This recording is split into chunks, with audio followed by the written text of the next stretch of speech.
Hello, मी सोनाली. आज आपण एकदम साध्या आणि सोप्या पद्धतीने पावभाजी कशी बनवायची आहे ते पाहणार आहोत. पावभाजी म्हटलं की लहानांपासून मोठ्यापर्यंत प्रत्येकाच्या तोंडाला पाणी सुटतं. आज आपण घरीच अगदी हॉटेलसारखी चमचमीत, मसालेदार आणि खूपच टेस्टी अशी पावभाजी बनवणार आहोत. ही रेसिपी नक्की करून बघा आणि तुमच्या कुटुंबासोबत तिचा मनसोक्त आस्वाद घ्या. पावभाजी बनवण्यासाठी सर्वप्रथम 5 मध्यम आकाराचे बटाटे, 4 कांदे, 1 गाजर, अर्धा बीट, लसूण, कढीपत्ता, एक छोटा आकाराचा फ्लॉवर, 1 शिमला मिर्च घ्या. सर्व भाज्या स्वच्छ पाण्याने धुवून घ्या. त्यानंतर त्याचे दाखवल्याप्रमाणे लहान लहान तुकडे करून घ्या.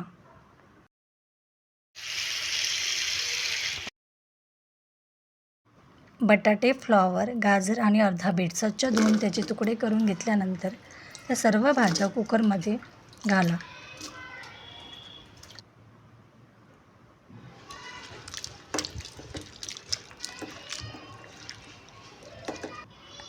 अंदाजाप्रमाणे पाणी घालून कुकरचे झाकण लावा.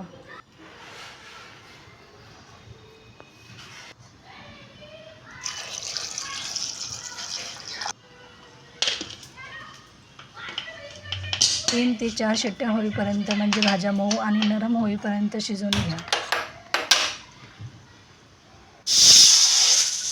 इथे मी पावभाजीवर टाकण्यासाठी कांदा बारीक चिरून ठेवला. तोपर्यंत मिस्टरही पाव घेऊन आले. आज पाव एकदम ताजे, मऊ आणि फ्रेश मिळाले. त्यामुळे पावभाजी चव आणखी छान लागणार आहे. चला तर आता कढई गॅसवर ठेवूया. कढईत तेल गरम करून त्यात मोहरी, जिरे घाला. त्यानंतर बारीक केलेला कांदा,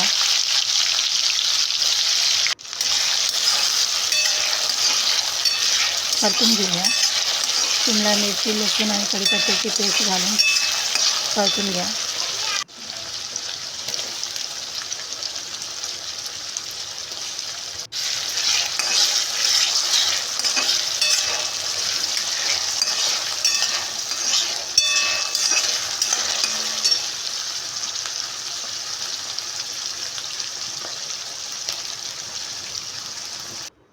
आता त्यात बारीक चिरलेला टोमॅटो घाला. टोमॅटो मऊ होईपर्यंत सर्व मिश्रण चांगले परतून घ्या.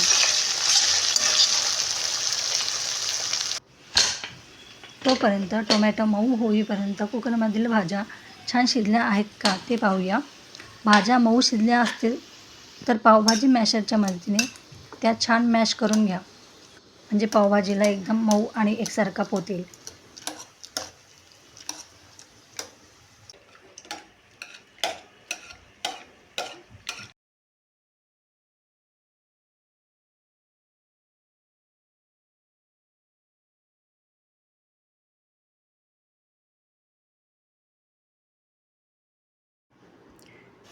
इथे टोमॅटो छान मऊ झाले आहेत. आता त्यात अर्धा चमचा हळद, 2 चमचे लाल तिखट घालूया. सर्व मसाले टोमॅटोसोबत छान परतून घ्या.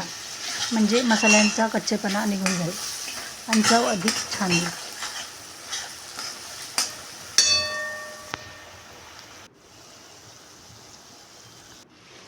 आता त्यात 1 चम्मच धने पावडर घाला. त्यानंतर कुकरमध्ये मॅश करून ठेवलेल्या भाज्या कढईत घाला. सर्व मिश्रण छान एकजीव होईपर्यंत व्यवस्थित हलवत परतून घ्या. चवीनुसार मीठ घाला. त्यानंतर पावभाजी मसाला घाला.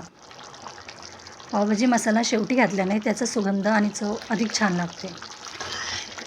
सर्व मिश्रण नीट एकजीव करून 2-3 मिनिटे मंद आचेवर शिजू द्या.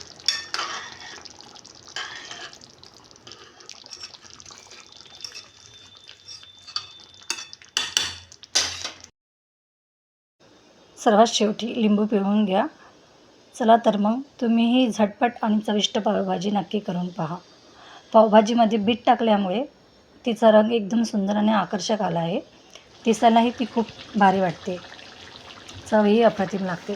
तुम्हाला ही रेसिपी आवडली तर नक्की करून पहा. अशाच घरगुती साध्या सोप्या रेसिपी पाहण्यासाठी माझ्या यूट्यूब चॅनलला नक्की सबस्क्राईब करा. व्हिडिओ आवडला असेल तर लाईक करा, शेअर करा आणि तुमचे मत कमेंट करून नक्की कळवा. पुन्हा भेटूया एका नवीन रेसिपीसोबत. धन्यवाद.